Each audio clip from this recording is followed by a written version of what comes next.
एक कविता पढ़ी थी नवनीत में बहुत पहले, अभी तुमने आंख के रंग के कपड़े पहने, ये सब आंख के रंग के कपड़े हैं, अभी तुमने आंख के रंग के कपड़े पहने हैं, तुम्हारी काम वासना अभी योग की आग में जली नहीं है, तुम्हारी काम वासना अभी योग की आग में जली नहीं है, अभी तुम्हें स्त्री और पुरुष में फर्क नजर आता है, अभी तुम्हें स्त्री और पुरुष में फर्क नजर आता है, स्त्री के पीछे भागना और स्त्री से दूर भागना यात्रा दोनों में जारी है, अभी संन्यास की यात्रा शुरू नहीं हुई। ऐसी परिभाषा लिखी थी। दोनों में यात्रा जारी है, कोई पीछे भाग रहा है और कोई उससे दूर भाग रहा है। दोनों स्थितियों के बीच इक्विलिब्रियम, दोनों स्थितियों के बीच साम्य भाव तब घटित होता है ये ब्रह्मचर्य। सुखदेव वैराग आ गया था उनके मन में 20 वर्ष की उम्र में, नहीं उनके बेटे के मन में, और बेटा 20 वर्ष की उम्र में वस्त्र त्याग करके नग्न ही गृह से बाहर निकल गया, नदी के किनारे से जा रहा है, वहां पर मां लोग स्नान कर रही हैं, वे अपने स्नान में लगी रहीं और 20 वर्ष का बालक शांति से आगे निकल गया। उसके पीछे पीछे उनके 80 साल के पिताजी, और जैसे उनके पिताजी उनको पीछे पीछे निकले, सबने अपने कपड़े संभालना शुरू कर दिए। उनके पिताजी को अच्छा नहीं लगा, उन्होंने कहा तुम लोगों को शर्म नहीं आती, मेरा 20 वर्ष का और बेटा बिना वस्त्र के और यहां से निकल गया, तब तुमने अपने कपड़े नहीं संभाले, और मैं इतना बुजुर्ग, इतना 80 साल का हो गया, अब तुम अपने कपड़े संभालती हो। बोले बाबा जी सुनो, उनको तो अपनी तक सुध नहीं है, आप अपनी आंख संभाल लो तो हमें कपड़े संभालने की जरूरत नहीं पड़ेगी। ब्रह्मचर्य इतना आसान नहीं है, ये बहुत अंतरंग के परिणामों की बात है। एक बौद्ध भिक्षु, एक वृद्ध बौद्ध भिक्षु और एक युवा बौद्ध भिक्षु दोनों चले जा रहे हैं, छोटे छोटे से उदाहरण ताकि समझ में आए हम लोगों ने किस तरह इस चीज को कितना विकृत कर दिया है। छोटे से बच्चों में भी ये विकृति हम डालते हैं, वे नहीं सीखते हैं, हम डालते हैं, हम उनको सिखाते हैं ये। और वो दोनों चले जा रहे हैं नदी के किनारे, और देखा कि एक कोई बहन नदी में डूब रही है, उसने बचाने की आवाज दी, तो जो नवयुवक भिक्षु था उसने फौरन कूदा वो और उस बहन को उठा करके और बाहर रख दिया, बचा लिया। अब बस वो जो बड़े वृद्ध भिक्षु थे, अरे तुमने छू लिया, अरे तुमने छू लिया, अब तुम्हें बुद्ध से कहूंगा और तुम्हें प्रायश्चित दिलवाऊंगा, और सारे रास्ते उसको जलील करते रहे। वो चुपचाप रहा। बुद्ध के सामने जब पहुंचे, ऐसी घटना लिखी है, बुद्ध के सामने पहुंच करके उन्होंने कहा कि इस छोटे भिक्षु को प्रायश्चित मिलना चाहिए। किस बात का? इस बात का कि इसने एक युवती को और उठा करके नदी से और बाहर रखा है, इसका ब्रह्मचर्य नहीं रहा, इसका प्रायश्चित मिलना चाहिए। तो बुद्ध ने कहा कि पहले प्रायश्चित तुम ले लो। किस बात का प्रायश्चित? किस बात का प्रायश्चित?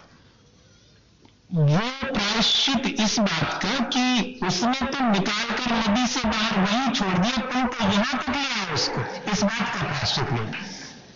अभी भी तुम्हारे मन में वही चीज, तुम इतनी दूर तक उसको ढूंढा, उसने तो वहीं उठा करके वहीं रख दिया था, पर भूल गया था। मैं ये छोटे से उदाहरण इसलिए कह रहा हूं ताकि हमारे अंदर ये बहुत स्पष्ट हो कि आखिर बात क्या है। इस धर्म को हमारा ध्यान इन सब चीजों की तरफ जाता क्यों है, विकृत क्यों होता है? कभी भी हम दो लोगों को एक साथ देखते तो हमारे मन में, उनके मन में विकार हो चाहे नहीं, हमारे मन में क्यों विकार आता है? क्यों हमें ये दिखाई पड़ता है कि ये गलत ही है? वो जैसा है वो हमारा मन क्यों विकृत होता है, हमें ये नहीं समझ में आता। इसका मतलब है कि कहीं हमने, हमारी अपनी चूक है, हमारी अपनी कमजोरी है जिसे हमें निकालना चाहिए। ये जो मन की मलिनता है, वास्तव में वो हटाने का उपाय करना चाहिए। उसके लिए आचार्य भगवंतों ने और 4 बातें लिखी हैं कि स्वस्थ मानसिकता, इंद्रियों पर संयम, 5 इंद्रियों पर, ऐसा नहीं सिर्फ एक पर। खाने की लोलुपता खूब है, वो कह रहे हैं हम ब्रह्मचर्य लाए हैं का काम को। 5 इंद्रियों के नियंत्रण का नाम ब्रह्मचर्य है। अकेले स्त्री मात्र का या पुरुष मात्र का परित्याग करने का नाम नहीं है। वो तो बहुत आसान है, कोई भी कर लेगा।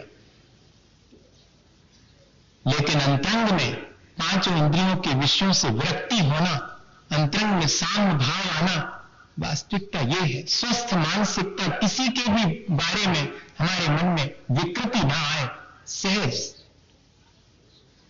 ऐसी स्वस्थ मानसिकता, इंद्रिय संयम और कल्याण मित्र का संसर्ग, ये बहुत कठिन है। ऐसी मित्रता, ऐसे लोगों की संगति जो निरंतर हमारे कल्याण की ही बात करते हैं, हमें संसार में और विषय कषाय में पतित करने के लिए हमारी संगति नहीं करते हैं, जो हमारे कल्याण के लिए हमारे साथ हैं। ऐसी संगति खोजना जिससे कि हमारे अपने परिणाम हमेशा अच्छे रहें।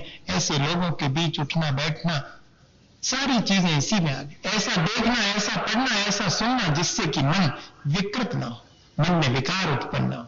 और चौथे नंबर रखा भगवान की भक्ति, पूजा और प्रार्थना।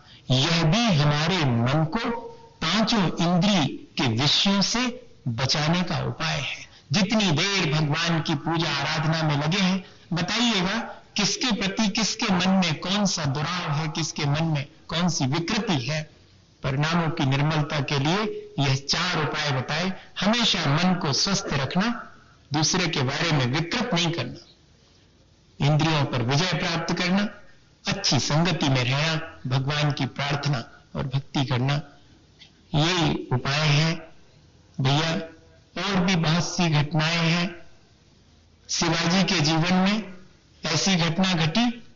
एक मां आई, युवा थी, और उसने कहा कि मेरी प्रार्थना पर ध्यान दिया जाए, आप राजा हैं, मैं ऐसी कामना लेके आई हूं।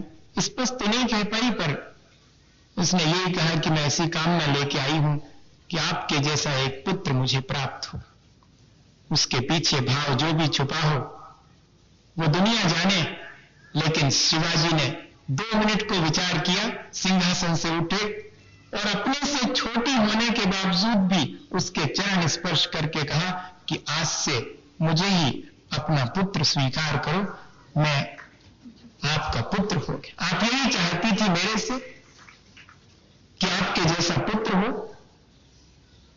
क्या इस तरह की भावना हमारे भीतर, जो कि हम इतने अपने आप को धर्मात्मा समझने वाले लोग हैं। हाँ, देखिए, माफ करिएगा अगर बुरा लगा आपको, तो मैं इसलिए नहीं कह रहा हूं। हम लोग कह रहे हैं अपने को, हम भी उसमें शामिल कर रहे हैं अपने आप को। आप क्या ऐसा सोच रहे हैं कि हम आपके लिए कह रहे हैं? नहीं, अपन लोग कितना अपने को मान लेते हैं कि अपन कितना धर्म कर रहे हैं, कितने अपन लोग समझदार हैं। लेकिन कहां अपन समझदार हैं, कहां अपन धर्मात्मा हैं भैया? इतनी छोटी भी बातें हमारे जीवन में नहीं आ पाती हैं, और हम बड़ी बड़ी बातें सोचते हैं कि हमने ये कर लिया, हमने ये कर लिया। नहीं, हमें इन चीजों की तरफ भी और अपना ध्यान देना चाहिए और अपने परिणामों को इस तरह से संभालने का प्रयत्न करना चाहिए। ग्रंथों में विजय और विजया का उदाहरण आता है, सब परिचित हैं उससे।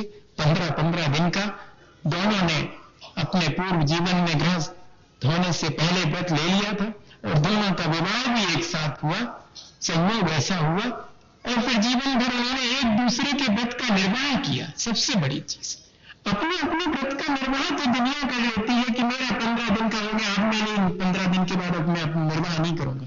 और दूसरा वाला भी कहे कि मेरा 15 दिन का हो गया, मैं अब निर्वाह नहीं करूंगा, मैंने 15 दिन का लिया था। ठीक है, मेरे अपने व्रत का निर्वाह हो गया, अब तुम्हारे व्रत का निर्वाह मैं करूंगा।